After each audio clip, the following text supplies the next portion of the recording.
Hello guys, welcome to all in my YouTube channel. मैं हूं अमृतेश कुमार और आज हम लोग बात करेंगे क्लास 9 का दूसरा चैप्टर फिजिक्स का। ठीक है, और आज क्या पढ़ने वाले हैं?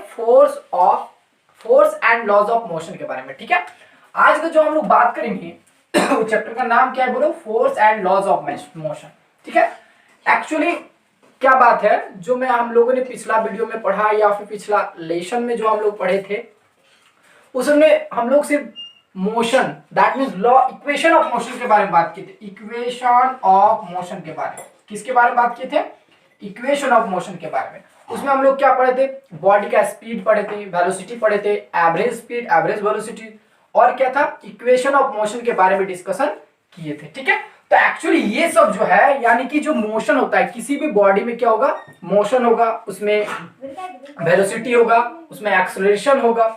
तो ये जो कॉज है, यानी कि एक्सेलरेशन होने का, यानी कि बॉडी पे, किसी बॉडी पे वेलोसिटी का बढ़ना, किसी बॉडी का में एक्सेलरेशन का पैदा होना, ये सब जो रीजन है, ये सब किसके कारण उत्पन्न होता है? फोर्स के कारण। ठीक है, ड्यू टू द फोर्स के कारण ही बॉडी में क्या होता है? वेलोसिटी और एक्सेलरेशन पैदा होता है। कैसे? जैसे फॉर एग्जांपल के लिए बात करते हैं, मान लो कोई बॉडी है, ये बॉडी अगर मोशन में है, ये बॉडी मोशन में है, तो जरूर इसमें कहीं ना कहीं से कुछ ना कुछ तो फोर्स लगा होगा। अगर फोर्स लगा होगा तभी बॉडी कहां पे? मोशन पे है। ठीक है, अगर बॉडी मोशन में है तो इसके पास कुछ ना कुछ वेलोसिटी हो। अगर वेलोसिटी, मान लो सपोज करो कि वेलोसिटी चेंज हो रहा है, वेलोसिटी क्या हो रहा है? चेंज हो रहा है। अगर वेलोसिटी क्या हो रहा है? चेंज हो रहा है, तो उसके कारण क्या उत्पन्न होता है? एक्सेलरेशन पैदा होता है। बात समझ में आ रहा है?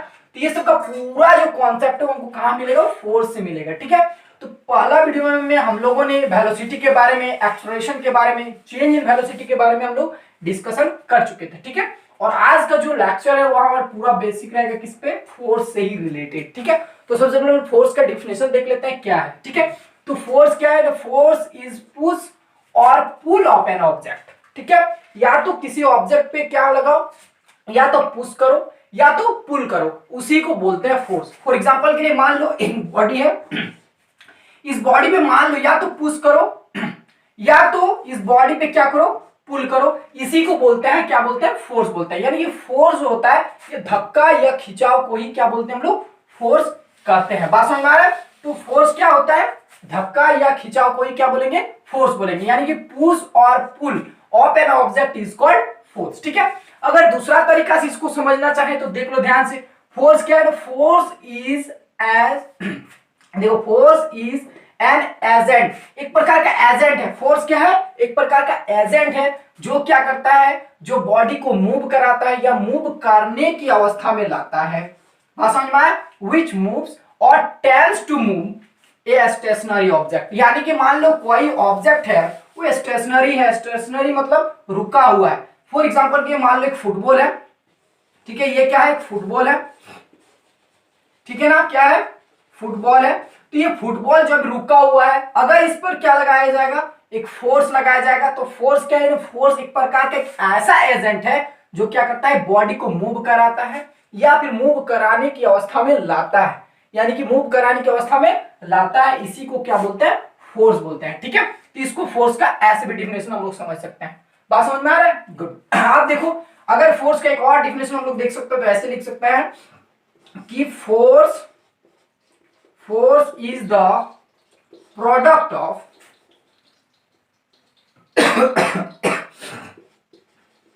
ठीक है, फोर्स क्या है? Force is the product of मास, ठीक है, mass and acceleration of the body. बात समझ में आ रहा है? फोर्स क्या है? Force is the product of mass and acceleration. ठीक है, मास और एक्सेलरेशन का जो प्रोडक्ट होगा उसी को क्या बोलते हैं? फोर्स बोलते हैं। यानी कि फोर्स क्या होगा बोलो? तो फोर्स इक्वल होगा मास इंटू एक्सेलरेशन। याद रखना अभी यही। ठीक है, फिर हम लोग आगे इसके बारे में और सारा चर्चा करेंगे। तो फोर्स क्या है? फोर्स जो होता है मास इंटू एक्सेलरेशन के प्रोडक्ट को ही क्या बोलते हैं? फोर्स बोलते हैं। बात समझ में? इसके यूनिट क्या हो जाएगा? देखो, तो मास का हो जाएगा केजी, एक्सेलरेशन का हो जाएगा मीटर पर सेकेंड। ठीक है, यानी केजी मीटर पर सेकंड क्या है? यूनिट है फोर्स का। ठीक है, इसको शॉर्ट में लिखते हैं न्यूटन। ठीक है, तो यानी कि केजी मीटर पर सेकंड को ही क्या बोलते हैं? न्यूटन बोला जाता है। इसको रिप्रेजेंट एम से करते हैं। ठीक है, तो न्यूटन क्या है, Newton is the unit of force. याद रखना ये जो बात हो रहा है यानी कि लॉज ऑफ मोशन का जो बात होगा ये किस जमाना का है, ये जो है न्यूटन के जमाने का है। न्यूटन के जमाने मतलब बात करेंगे हम लोग 1500 से 1600 ईस्वी के टाइम, यानी कि 1500 से 1600 ईस्वी के बीच का बात है, न्यूटन के जमाने का। न्यूटन और गैलीलियो जब साइंटिस्ट थे उस टाइम का बात है, उसी ने ये सब के बारे में बताया था। ठीक है, इसीलिए इसको क्या बोलते हैं, न्यूटन्स लॉ ऑफ मोशन बोलते हैं। क्या बोलते हैं बोलो, Newton's law of motion, Newton's law of motion. बात समझ में आया? तो पहले हम लोग फोर्स के बारे में बात कर रहे थे, ठीक है, उसके बाद हम लोग बात करेंगे न्यूटन्स लॉज ऑफ मोशन के बारे में। ठीक है, तो फोर्स जो होता है ना, हम लोग क्लास 9 पे मतलब यहाँ पे फोर्स दो प्रकार का पढ़ेंगे। पहला फोर्स क्या होता है बोलो, एक होता है वैलेंस फोर्स। क्या होता है बोलो, वैलेंस फोर्स। दूसरा बात करेंगे अनवैलेंस फोर्स, अनवैलेंस फोर्स। ठीक है, बात को समझो ध्यान से। वैलेंस फोर्स, दूसरा क्या होता है अनवैलेंस फोर्स। तो बैलेंस फोर्स किसको बोलेंगे, ध्यान से देखो समझो। मान लो एक मेज है, ये क्या है, एक मेज है, इस मेज पे एक बॉडी रखा हुआ है, सपोज करो इस बॉडी पे रखा हुआ है। क्लियर? मान लो इस डायरेक्शन में, मान लो इस डायरेक्शन में 10 न्यूटन का फोर्स लग रहा है, और यानी कि लेफ्ट साइड में, ये लेफ्ट साइड है, ये होगा राइट साइड, यानी कि लेफ्ट साइड में कितना 10 न्यूटन का फोर्स लग रहा है, और राइट साइड में कितना न्यूटन का फोर्स लग रहा है बोलो, 10 न्यूटन का ही फोर्स लग रहा है राइट साइड में भी। तो यानी कि नेट फोर्स क्या हो जाएगा बोलो, नेट फोर्स मतलब क्या होता है बोलो, नेट फोर्स मतलब मान लो इसको F1 है, इसको बोलेंगे F2 बोलेंगे। फोर्स का एक वेक्टर क्वांटिटी, इसमें मैं वेक्टर का साइन दे रहा हूं। ठीक है, तो ध्यान से समझना। तो नेट फोर्स क्या हो जाएगा बोलो, नेट फोर्स हो जाएगा F2 माइनस F1। क्लियर? यानी कि टोटल जो फोर्स होता है, तो टोटल फोर्स क्या होगा, देखो दोनों का डायरेक्शन अलग अलग है, दोनों का मैग्नीट्यूड सेम है, तो नेट फोर्स क्या हो जाएगा, 0 हो जाएगा। तो याद रखना कि बैलेंस फोर्स में क्या होगा, नेट फोर्स हमेशा 0 होगा।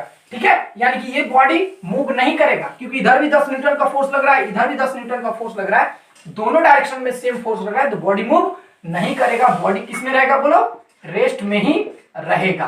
तो ऐसे फोर्स को बोलते क्या है, बैलेंस फोर्स। क्या बोलो, बैलेंस फोर्स बोलेंगे। क्लियर? अब बात करेंगे अनबैलेंस फोर्स के बारे में। इसमें क्या होगा, एक साइड का फोर्स ज्यादा होगा, एक साइड का फोर्स क्या होगा, ज्यादा होगा, एक साइड का फोर्स क्या होगा, ज्यादा होगा। जैसे एग्जांपल के लिए मैं बात करता हूं, ये मान लो यहाँ पे एक बॉडी है, इस बॉडी में मान लो कि इस साइड में, दैट मींस राइट साइड में मान लो कि 15 न्यूटन का फोर्स लग रहा है, लेफ्ट साइड में मान लो 10 न्यूटन का फोर्स लग रहा है, तो बॉडी मूव करेगा। इस बार क्या करेगा, बॉडी मूव करेगा, किधर मूव करेगा बोलो, राइट साइड में। जिधर फोर्स ज्यादा होगा, जिस साइड फोर्स ज्यादा होगा, बॉडी उस साइड क्या करेगा, मूव करेगा। तो बॉडी इस डायरेक्शन में मूव करेगा, कितना फोर्स के साथ, 5 न्यूटन फोर्स के साथ, क्योंकि नेट फोर्स निकालेंगे हम लोग। तो नेट फोर्स क्या हो जाएगा बोलो, F2 minus F1, that means कितना हो जाएगा, 15 Newton minus 10 Newton, that means क्या होगा बोलो, 5 न्यूटन। यानी कि अब इस बॉडी पे 5 न्यूटन का फोर्स लगेगा, और किस डायरेक्शन में, इस डायरेक्शन में मूव करेगा। जिस डायरेक्शन में ज्यादा फोर्स होगा, उसी डायरेक्शन में क्या होगा, मूव करेगा। यानी कि दोनों तरफ का जो फोर्स है वो अलग अलग फोर्स है, फोर्स का मैग्नीट्यूड क्या है, अलग अलग है। तो ऐसे फोर्स को क्या बोलेंगे, अनबैलेंस फोर्स बोलेंगे। क्या बोलेंगे बोलो, अनबैलेंस फोर्स। चलो आप देखो ध्यान से, मैं कुछ और टर्म बताता हूं। जैसे एग्जांपल समझते हैं हम लोग बात को, एक एग्जांपल समझते हैं हम लोग। एग्जांपल क्या है कि मान लो कि यहां पे एक फुटबॉल है, ये क्या है बोलो, एक फुटबॉल है। तो ये फुटबॉल जो है, अगर मान लो कि इस पर किक किया जाए, ठीक है, किक लगाया जाए, तो ये क्या करेगा, मूव करेगा, यानी कि लुढ़कते लुढ़कते कुछ यहां पे आएगा, और एक टाइम आने के बाद यहां से क्या होगा, मान लो इस पे फोर्स लगा, कुछ ना कुछ मान लो फोर्स लगा, तो एक और लुढ़कते लुढ़कते आएगा, धीरे धीरे क्या हो जाएगा, स्लो हो जाएगा, और आने के बाद एक जगह पे मान लो सपोज करो रुक जाएगा, यानी कि रेस्ट में आ जाएगा। रेस्ट में आ जाएगा मतलब ये जो है इस बॉडी पर जैसे ही फोर्स लगा, रुका क्यों रुका, ड्यू टू द फ्रिक्शन। इसके बीच में जो है एक क्या होगा, एक फ्रिक्शन होगा, एक फ्रिक्शन फोर्स होगा। कौन सा फोर्स होगा बोलो, फ्रिक्शन फोर्स। और ये फ्रिक्शन फोर्स के कारण क्या होगा, ये बॉडी जो मोशन में था, वो बॉडी धीरे धीरे कहां पे आ गया, रेस्ट में आ गया। तो इस फोर्स को बोलते हैं फ्रिक्शन फोर्स। फ्रिक्शन फोर्स का मतलब ये दोनों बॉडी जो है, दोनों बॉडी मतलब देखो ध्यान समझो, यहां पे मान लो क्या एक सरफेस है, ये सरफेस है, और दूसरा जो ये बॉल का जो सरफेस है यानी फुटबॉल का जो सरफेस है, इन दोनों के बीच में क्या है, एक फोर्स काम कर रहा है। ठीक है, मोशन इस डायरेक्शन में है, मोशन के अपोजिट डायरेक्शन में क्या है, फ्रिक्शन फोर्स है। यानी जो फ्रिक्शन फोर्स होगा ये ऑलवेज अपोज करेगा किसका, मोशन ऑफ द ऑब्जेक्ट का। बात समझ में आया? तो फ्रिक्शन फोर्स क्या करता है, opposed to the motion of object, motion of object. यानी कि बॉडी के मोशन के जो ऑब्जेक्ट मतलब अपोज करेगा उसी को बोलते हैं, क्या बोलते हैं, फ्रिक्शन फोर्स बोलते हैं। बात समझ में आया? फ्रिक्शन फोर्स बोलते हैं। इसी फ्रिक्शन के कारण क्या होगा, बॉडी कहां पे, रेस्ट पे आ जाता है, कहां पे, मोशन से जो है रेस्ट पे आ जाता है। बात समझ में आया? जैसे मान लो इधर से गया, ठीक है, और जाने के बाद एक जगह पे जाके रुक गया, तो ये रुकता यानी कि मोशन का अपोज हो रहा है, किसके कारण हो रहा है, किस रीजन की वजह से, फ्रिक्शन फोर्स की वजह से। कुछ ना कुछ क्या होगा, फ्रिक्शन फोर्स। मैं फ्रिक्शन फोर्स को समझाता हूं। एक्चुअली फ्रिक्शन फोर्स होता क्या है, देखो ना, अगर हम लोग माइक्रोस्कोप से अगर देखा जाए, ठीक है, तो मान लो ऐसा लगेगा, मान लो कि खुली आंखों से देखेंगे तो ऐसा लगेगा मान लो फ्रिक्शन नहीं है, बट एक्चुअली फ्रिक्शन होता है, हर जगह फ्रिक्शन होता है। ठीक है, कहीं पे फ्रिक्शनलेस नहीं है, यानी कि कुछ ऐसे ऐसे होगा। ठीक है, पास समझ में? मान लो यहां पे फुटबॉल में भी अगर देखा जाए तो कुछ ना कुछ फ्रिक्शन फोर्स होगा, यानी कि इन दोनों में जो जॉइंट पॉइंट होता है ऐसे ट्रैप कर जाता है, जिस वजह से क्या होगा, मोशन का अपोज करता है, और इसी फोर्स को बोलते क्या, फ्रिक्शन फोर्स बोलते हैं। फ्रिक्शन फोर्स मतलब थोड़ा सा अजीब टाइप का, दैट मींस बोलेंगे ऐसे कुछ ऐसा रहेगा। बात समझ में आ रहा है, मीनिंग समझ में आ रहा है? ऐसा कुछ रहेगा, फुटबॉल में भी कुछ ऐसा ही है, जब इसमें मोशन रहेगा तो ये जो है फ्रिक्शन फोर्स क्या करेगा, अपोज करेगा, यानी कि मोशन को रोकेगा, इसीलिए बॉडी रेस्ट पे आ जाता है बॉडी के मोशन के बाद। ठीक है, और अगर मान लो बहुत बड़ा, सपोज करो एक जैसे बोलेंगे बहुत हाई अमाउंट ऑफ बॉडी, बहुत बड़ा, मान लो इतना बड़ा अगर ले जाया जाए, इतना बड़ा बहुत मास है इसके पास, ठीक है, इस बॉडी के पास मान लो बहुत मास है, बहुत ज्यादा ही मास, अगर इस पर मान लो फोर्स लगाया जाए, ठीक है, मान लो जैसे धक्का दिया जाए, तो ये बॉडी आगे तो बढ़ेगा, ठीक है, बॉडी आगे तो बढ़ेगा, लेकिन इसके बीच में क्या होगा, फ्रिक्शन फोर्स होगा, और फ्रिक्शन फोर्स क्या करेगा, इस बॉडी के मोशन को हमेशा रोकने का कोशिश करे, जिस वजह से क्या होगा, कुछ साउंड भी उत्पन्न होता है, जिससे हम लोग पता कर सकते हैं कि यहाँ पे फ्रिक्शन फोर्स लग रहा है। और हमेशा फ्रिक्शन फोर्स होता है दो सरफेस के कांटेक्ट फोर्स, दोनों दो सरफेस के कांटेक्ट के बीच लगता है। यानी फ्रिक्शन फोर्स होगा जब क्या होगा, टू बॉडी आर, लिख देता हूं मैं, two body are in contact. तो फ्रिक्शन फोर्स कब होगा, जब दो बॉडी आपस में कांटेक्ट में रहेगा। बात समझा? तभी, यानी कि दो सरफेस या फिर दो बॉडी जो है आपस में क्या रहेगा, कांटेक्ट में रहेगा, तभी क्या होगा, फ्रिक्शन फोर्स लगेगा। बात समझ में आ रहा है? गुड।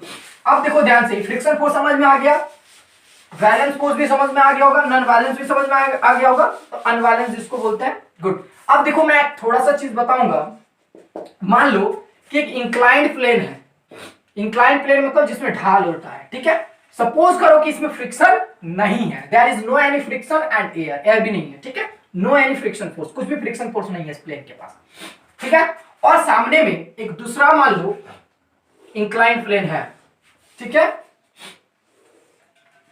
दूसरा क्या है, इंक्लाइंड प्लेन है, दूसरा क्या है, इंक्लाइंड प्लेन है, दोनों सेम एंगल का है, दोनों क्या है, इसका जो झुकाव है दोनों का क्या है, सेम है। अगर मान लो सपोज करो यहां से एक बॉल को क्या किया जाए, छोड़ा जाए, मान लो इस डायरेक्शन में, ठीक है, एक बॉल को क्या किया जाएगा, यहां से अगर छोड़ा जाएगा तो क्या होगा, जब बॉडी नीचे, यानी कि ये जो ऑब्जेक्ट है ये जब नीचे आएगा तो धीरे धीरे इसका वेलोसिटी क्या होगा, वेलोसिटी क्या होगा बोलो, इंक्रीज होगा, वेलोसिटी बढ़ेगा, बढ़ेगा कि नहीं बढ़ेगा बोलो, नीचे आएगा तो धीरे धीरे बॉडी का वेलोसिटी बढ़ेगा, और जैसे ये यहां से आने के बाद जैसे इस साइड आएगा तो यहां जैसे जैसे ये जो बॉडी ऊपर की ओर जाएगा, ऑब्जेक्ट क्या आ जाएगा, ऊपर की ओर जाएगा, तो बॉडी का वेलोसिटी क्या हो जाएगा बोलो, बॉडी का वेलोसिटी क्या होगा बोलो, बॉडी का वेलोसिटी एक टाइम के आने के बाद रुक जाएगा, नहीं बॉडी का वेलोसिटी क्या होगा, घटता जाएगा, घटता जाएगा, और जब वेलोसिटी आके फिर जीरो हो जाएगा तो बॉडी फिर नीचे आ जाएगा, इसके कारण ये कैसे होता देखो ध्यान समझो, इस बॉडी पे कुछ ना कुछ क्या होगा, फोर्स लगता रहेगा इंक्लाइंड प्लेन की वजह से, यानी कि हम लोग आगे पढ़ेंगे, इसके बाद नेक्स्ट चैप्टर पढ़ेंगे due to gravity of the force. ठीक है, ग्रेविटी ऑफ द अर्थ के कारण जो है इस पर कुछ ना कुछ फोर्स नीचे की ओर लगता रहेगा, जिस वजह से ये इंक्लाइंड प्लेन में मूव करेगा। अब देखो एक्चुअली होता क्या है कि जितना ऊपर से इसको फेंका जाएगा, यानी जितना ऊपर से ये नीचे की ओर आएगा उतना ही ऊपर इस इंक्लाइंड प्लेन में आएगा, क्योंकि ये सेम एंगल का इंक्लाइंड प्लेन है।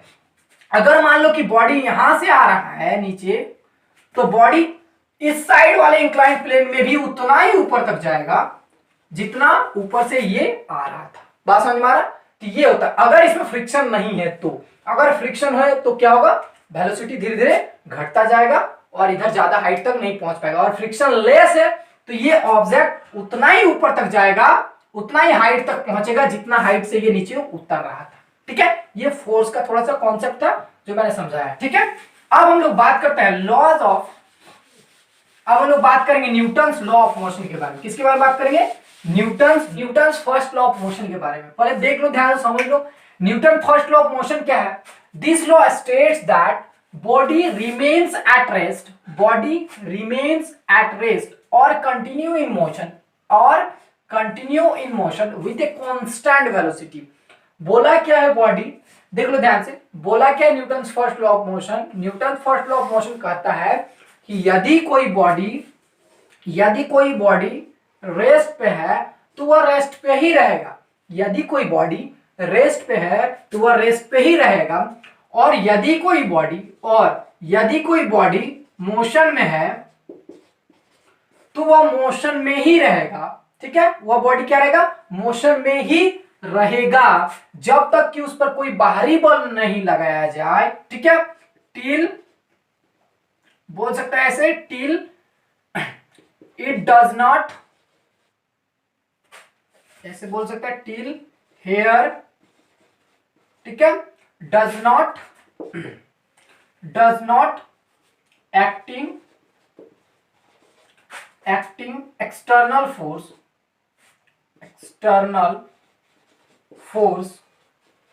then body never change its direction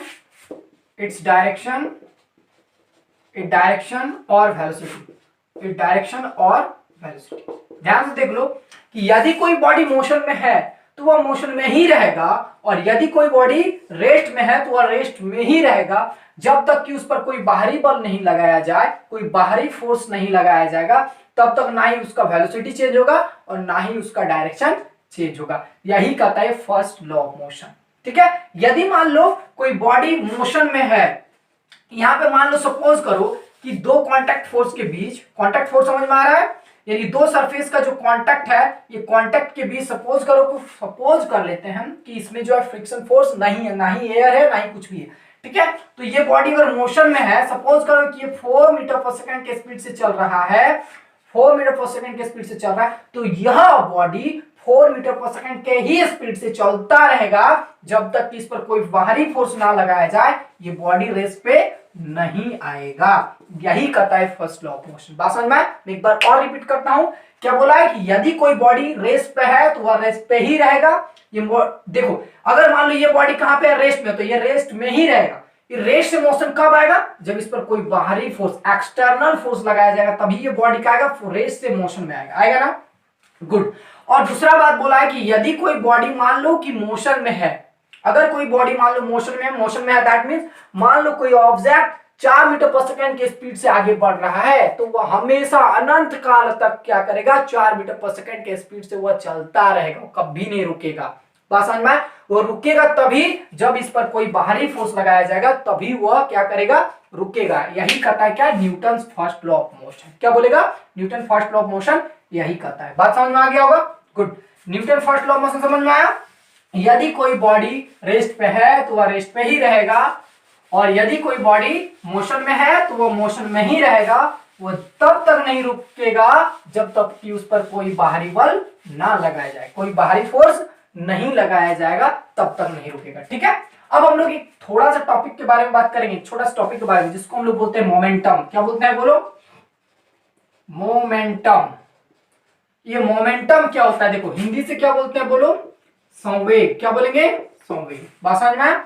तो मोमेंटम क्या होता है देखो, तो momentum is the product of, बोलते हैं इसको, momentum is the product of mass and velocity. Mass and velocity, यानी कि मास एंड वेलोसिटी के प्रोडक्ट को ही क्या बोलते हैं? मोमेंटम बोलते हैं। ठीक है, इसको पी से रिप्रेजेंट किया जाता है। पी इक्वल टू क्या हो जाएगा बोलो? मास इंटू वेलोसिटी, यही होता है मोमेंटम। ठीक है, किसी बॉडी का मोमेंटम जो होता है पी इक्वल टू क्या होता है? मास इंटू वेलोसिटी होगा। यूनिट क्या हो जाएगा देखो, यूनिट क्या हो जाएगा? यूनिट होगा मास का हो जाएगा केजी, और वेलोसिटी का हो जाएगा मीटर पर second. This is the unit of momentum. Clear? और क्या देखो, ध्यान समझो कि मोमेंटम जो है, मोमेंटम हम लोग कहां यूज करेंगे? सेकेंड लॉ ऑफ मोशन में हम लोग देखेंगे। ठीक है, ये तो समझ में आएगा। ठीक है, मोमेंटम क्या है? Product of mass and velocity. ठीक है, उसी को बोलते हैं मोमेंटम। क्लियर? अब हम लोग बात करते हैं सेकेंड लॉ ऑफ मोशन के बारे में। ठीक है, बात करेंगे हम लोग क्या? Second law of motion. Second law of motion क्या बोलता है? ध्यान से समझो। सेकेंड लॉ ऑफ मोशन बोलता है द रेट ऑफ, ठीक है, मैं लिख देता हूं, the rate of change in momentum, the rate of change in momentum, ठीक है, the rate of change in momentum is directly proportional to, is directly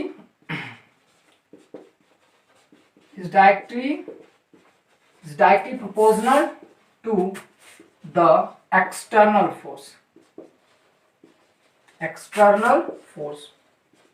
ठीक है। The rate of change in momentum, जो rate of change in momentum होगा वो किसके proportional होगा? External force के प्रोपोर्शनल होगा। ठीक है, तो लेट कर लेते हैं, मान लेते हैं कि F be the external force, F be the external force, F क्या है बोलो? एक्सटर्नल फोर्स है। सपोज करो कि एक्सटर्नल फोर्स क्या है? एफ है, और एफ किसके प्रोपोर्शनल होगा? F is directly proportional to the rate of change in momentum. अब हम लोग को यहां पे समझना है the rate of change in momentum होता क्या है। ठीक है, चलो मान लो मैंने भी जस्ट मोमेंटम के बारे में बताया। मान लो मोमेंटम P इक्वल टू क्या होता है? m into V, that mean mass into velocity is called momentum. Clear? The product of mass and velocity is called momentum. ठीक है, मान लो सपोज करो कि t1 टाइम में किसी बॉडी का मोमेंटम मान लो कि p1 है, t1 टाइम में किसी बॉडी का मोमेंटम मान लो क्या है? p1 है। t2 टाइम में बढ़कर मान लो कि बॉडी का मोमेंटम क्या हो जाएगा? p2 हो जाएगा। ठीक है, तो t2 माइनस t1 टाइम, यहाँ पे चेंज हो रहा है, देखो t2 माइनस t1 टाइम में बॉडी का मोमेंटम कितना हो जाएगा बोलो? p2 माइनस p1 होगा। ठीक है, तो यूनिट टाइम में बॉडी का मोमेंटम कितना चेंज होगा? p2 minus p1 upon t2 minus t1। इसी को बोलते हैं, जो यूनिट टाइम में बॉडी का मोमेंटम में जितना चेंज होता है उसी क्या बोलते हैं? Rate of change in momentum, rate of change in momentum. बात समझ में? Rate of change in momentum इसी को बोलते हैं। एक बार मैं और बताऊंगा, मान लो कि t1 टाइम में किसी बॉडी का मोमेंटम मान लो सपोज करो कि p1 है, t2 टाइम में बॉडी का मोमेंटम कितना हो गया? p2 हो गया। तो t2 माइनस t1 टाइम में बॉडी का मोमेंटम कितना होगा? p2 माइनस p1 होगा ना? p2 माइनस p1 होगा। तो यूनिट टाइम में यानी कि एक सेकेंड में बॉडी का मोमेंटम कितना चेंज हो रहा है? p2 minus p1 minus t2 minus t1। इसी को बोलते हैं the rate of change in momentum. Unit time में बॉडी का मोमेंटम जितना चेंज होगा उसी को बोलते हैं rate of change in momentum. क्या बोलते हैं? Rate of change in momentum क्या हो गया? p2 minus p1। देखो यानी कि the rate of change in momentum. मैंने एक और चीज बताया था कि मान लो किसी बॉडी का, मान लो कि t1 टाइम में किसी बॉडी का मोमेंटम मान लो p1 है, ठीक है, t2 टाइम में दूसरा बॉडी का मोमेंटम p2 है। क्लियर? तो बॉडी का मोमेंटम कितना चेंज हुआ बोलो? p2 माइनस p1 से चेंज हुआ। और इसी को क्या बोलेंगे? अगर टाइम से डिवाइड कर देंगे, मैंने बताया था अगर किसी भी फिजिकल क्वांटिटी को टाइम से डिवाइड कर देंगे तो उसका रेट बताता है। क्या बताता है? रेट को बताता है। यानी कि p2 माइनस p1 को t से डिवाइड कर दिए तो इसी को क्या बोलते हैं? Rate of change in momentum बोलेंगे। क्या बोलेंगे? Rate of change in momentum, है ना? The rate of change in momentum. Clear? इसे क्या बोलते हैं? The rate of change in momentum क्या हो गया? p2 minus p1 upon T. Clear, good. यानी कि बोलो यहाँ पे, यानी कि F is directly proportional to कितना हो जाएगा, P2 minus P1 upon T. Clear, यही है क्या है, Newton second law of motion. क्या है बोलो, Newton second law of motion. The rate of change in momentum is directly proportional to the external force. Clear, यानी rate of change in momentum is directly proportional to external force. ठीक है, अब हम लोग इसी का क्या करेंगे, मैथमेटिकली एक्सप्रेशन देखेंगे। ठीक है, चलो the rate of change in momentum का ही, गुड।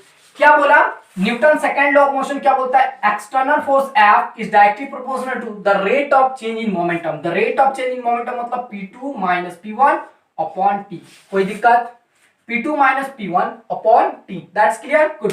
अब देखो ध्यान सुनो, P1 इक्वल टू कितना हो जाएगा बोलो, P1 इक्वल टू होगा m इंटू V1, होगा ना। कैसे, देखो मान लो P इक्वल टू क्या होता है, m भी होता है। क्लियर, मान लो एक बॉडी है, इस बॉडी का मान लो वेलोसिटी इस टाइम V1 है। अब वही वाला बॉडी है तो उसका मास तो सेम होगा, सपोज करो कि दोनों का मास सेम है बट वेलोसिटी क्या है, अलग अलग है। वेलोसिटी मान लो V2 है, तब इस बॉडी का मोमेंटम कैसे चेंज होगा, इस बॉडी के लिए मोमेंटम कितना हो जाएगा, P इक्वल टू m और इंटू V1 होगा। इस बॉडी का मोमेंटम क्या होगा, P इक्वल टू, इस बॉडी का मोमेंटम P1 मान लिया, इस बॉडी का मोमेंटम P2 मान लिया। P2 इक्वल टू क्या होगा, m और इंटू क्या हो जाएगा, V2 हो जाएगा। That's clear, good. यानी कि F is directly proportional to क्या हो जाएगा, P2 की जगह बैठो m और इंटू V2 माइनस इसकी जगह बैठाते हैं, क्लियर, m और इंटू क्या करेंगे, V1 कर देंगे अपॉन t, हुआ ना, अपॉन t। तो यानी कि F is directly proportional to m को कॉमन ले सकते हैं, बोलो V2 minus V1 upon t होगा, है ना, गुड। यानी कि F is directly proportional to m into, देखो यहाँ पे क्या बोलो, V2 माइनस V1 क्या है, change in momentum, sorry change in velocity है। क्या है, चेंज इन वेलोसिटी। क्या पे है पे, V2 माइनस V1 क्या है, चेंज इन वेलोसिटी, और नीचे में क्या है बोलो, time. Change in velocity upon time equal to क्या होता है बोलो, एक्सेलरेशन होता है। चेंज इन वेलोसिटी अपॉन क्या होता है, एक्सेलरेशन होता है। यानी कि F is directly proportional to ma। बात समझ में, the rate of change in velocity upon time is called acceleration. That means clear, यानी कि F is directly proportional to ma। F is directly proportional to ma। देखो यानी कि जब proportional को साइन हटाते हैं तो क्या लगता है बोले, कांस्टेंट लगता है, k लगा दिए और यहाँ पे करेंगे ma। That's clear, ma। SI system में ध्यान से सुन लो, SI सिस्टम में k इक्वल टू 1 होता है। SI सिस्टम में k इक्वल टू क्या होता है, 1 होता है। देन क्या हो जाएगा बोलो, देन F इक्वल टू हो जाएगा ma। k का वैल्यू 1 पुट कर देंगे, F equal to ma।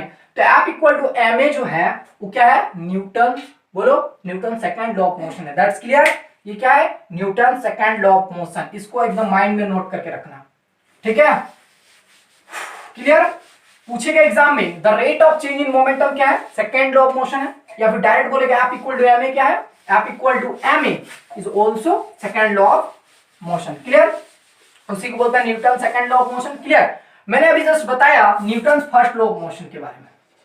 Newton first law of motion क्या था बोलो, Newton first law of motion था, first law of motion. First law of motion क्या बताया बोलो, यदि कोई बॉडी रेस्ट पे है तो वह रेस्ट पे ही होगा, यदि कोई बॉडी मोशन में है तो हमेशा मोशन में ही रहेगा।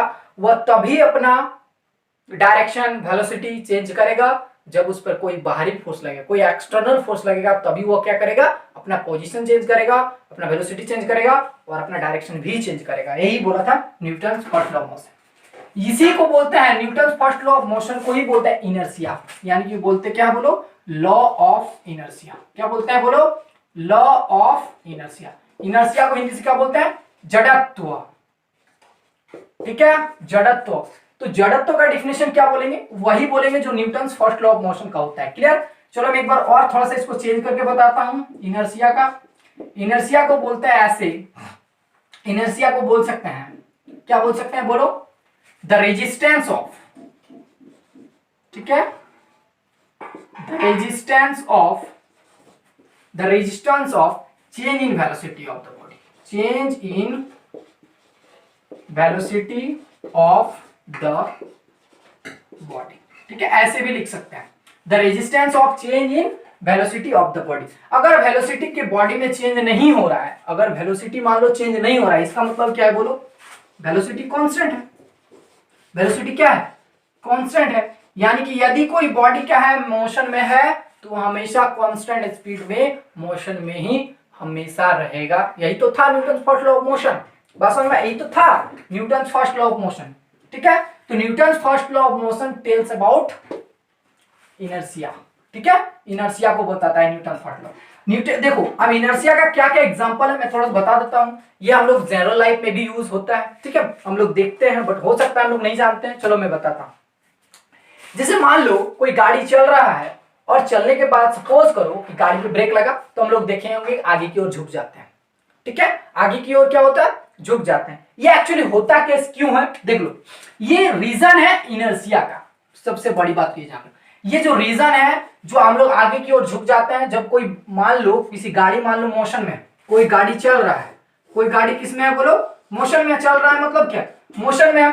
जब मोशन में है और सडनली क्या लगता है, ब्रेक लगता है, तो हम लोग आगे की ओर क्या होता है, झुक जाते हैं। जो उसमें बैठा मनुष्य है वो आगे की ओर क्या होता है, झुक जाते हैं। इसका रीजन है इनर्शिया के कारण ऐसा होता है। इनर्शिया के कारण कैसे होता है, देखो एक्चुअली क्या है कि बॉडी जो था, यानी कि जो गाड़ी है वो कहां पे था, मोशन में था। और जो इसके अंदर बैठा जो आदमी है, इसके अंदर जो बैठा आदमी है वो किसमें था, रेस्ट अवस्था में था, रेस्ट पोजीशन में था ना। जैसे ही बॉडी रुका, जैसे ही बॉडी रुका, रेस्ट पोजीशन में था, मतलब क्या, बॉडी के ही मोशन के साथ था। जैसे एग्जांपल के लिए मैं बात बताता हूं थोड़ा सा, कि मान लो कि कोई बस 40 मीटर पर सेकंड की स्पीड से चल रहा है, तो उसके अंदर बैठा आदमी भी बस के ही स्पीड के साथ आगे बढ़ रहा है, 40 मीटर पर सेकंड की स्पीड से।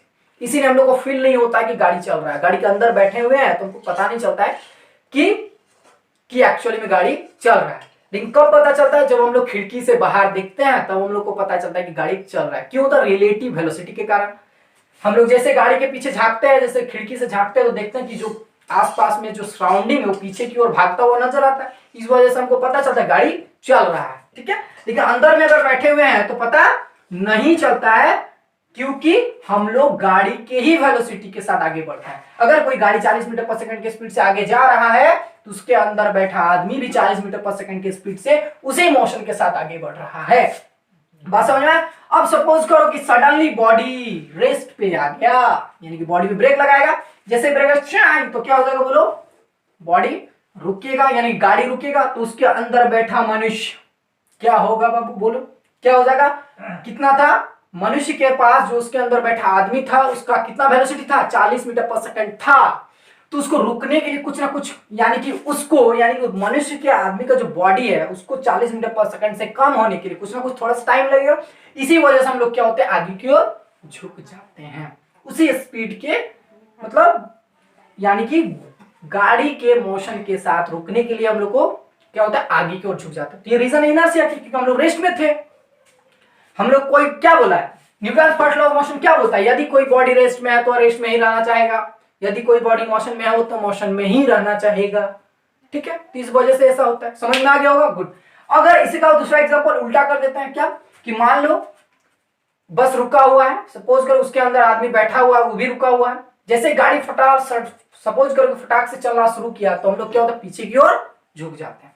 ये भी रीजन जो है तो किसका रीजन है बोलो, लॉज ऑफ इनर्शिया का। ठीक है, लॉ ऑफ इनर्शिया का है, law of inertia that means first law of motion. Clear हो गया होगा, गुड। अब हम लोग जनरल लाइफ में जहां भी जाएंगे, जिस जगह पे भी जाएंगे, देखेंगे कुछ ऐसा हो रहा है हमारे लाइफ में, तो समझ जाना Newton first law of motion है। क्लियर। अब हम लोग नेक्स्ट वीडियो में बात करेंगे थर्ड लॉ ऑफ मोशन के बारे में। Third law of motion is very important for our life. ठीक है, हमारे लाइफ में न्यूटन थर्ड लॉ का भी बहुत महत्व रखता है, इसलिए हम नेक्स्ट वीडियो में बात करेंगे थर्ड लॉ ऑफ मोशन के बारे में। ठीक है।